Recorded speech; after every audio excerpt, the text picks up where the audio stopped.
The big headline coming out of this meeting is that the president said he was deputizing Larry Kudlow and Ambassador Lighthizer to look at re-entering the TPP negotiations. The president multiple times reaffirmed in general to all of us and looked right at Larry Kudlow and said, Larry, go get it done. So the president is reconsidering his stance on TPP. It seems like another case of the art of the deal. What do you think? Here now is Guy Benson, Fox News contributor and townhall.com. This keeps happening, my friend. What do you think?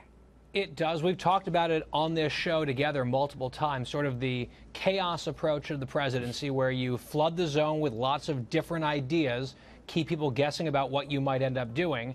And the question is, and it's an open question, is this effective? Does it work when you're president of the United States? It may have benefited Trump in the business world.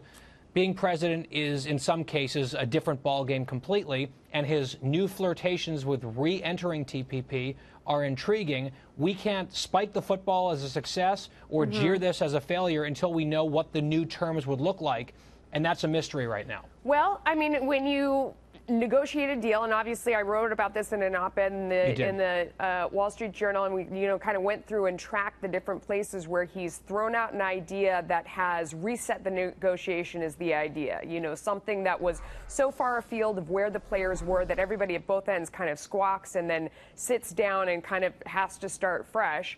One place that he did it was, saying we're going to leave NATO, which feels a lot like this, saying, NATO, it's an outdated institution. People looked and said, what, he has no sense of history. He has no intellect. He doesn't realize the nuances of foreign policy. He said that his real, gripe was that no one was paying. And then lo and behold, we didn't leave. And that is one case where then all the other allies did end up ponying up the money.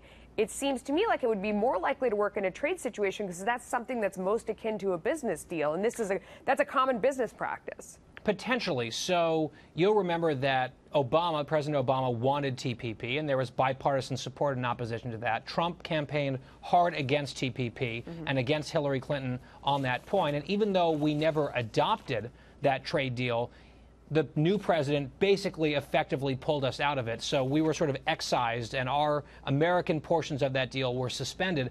Everything else kept moving forward with the other countries. The question is, if the U.S. says, okay, hey, we want to get back in, we want to help our farmers in particular, will the other member countries of that trade deal and compact say, come back in, America, the water's fine, we'll give you your old deal, the previous terms, and maybe be willing to negotiate a small point or two to give Trump a win? Ooh, that's possible. I don't think Larry Kudlow would accept that. I mean, I don't think he would say for a second, we want our old deal with a few points. I mean, I think the point is that it's like, you're going to buy a house or a car and you say, you know what, I don't like these terms, forget it, and walk.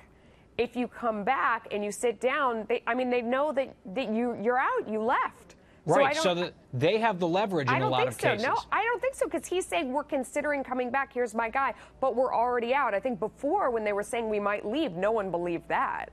Well, now we are out, but the Americans are not in the driver's seat of this negotiation anymore. The world moved on beyond the Trump administration. Now we're saying, they don't need never our mind. Consumers, they don't need our money, they don't need our products. No, of course they do, and we want their money and their products as well. Trade and free trade is a good thing for virtually everyone involved, and trade wars are a bad thing for everyone involved. I think that these countries want American business, and of course they'd like to have us back in, but if the Americans come in and Trump's negotiators say, you have to blow up the entire deal that you guys have very carefully negotiated because we want all these massively different terms, I don't think that's going to fly. Is there a middle ground that they can reach where everyone saves face and everyone benefits? That's possible. And if that happens, I'll be thrilled. My bottom line is we don't know yet. Let's see how this plays out. Oh, for sure.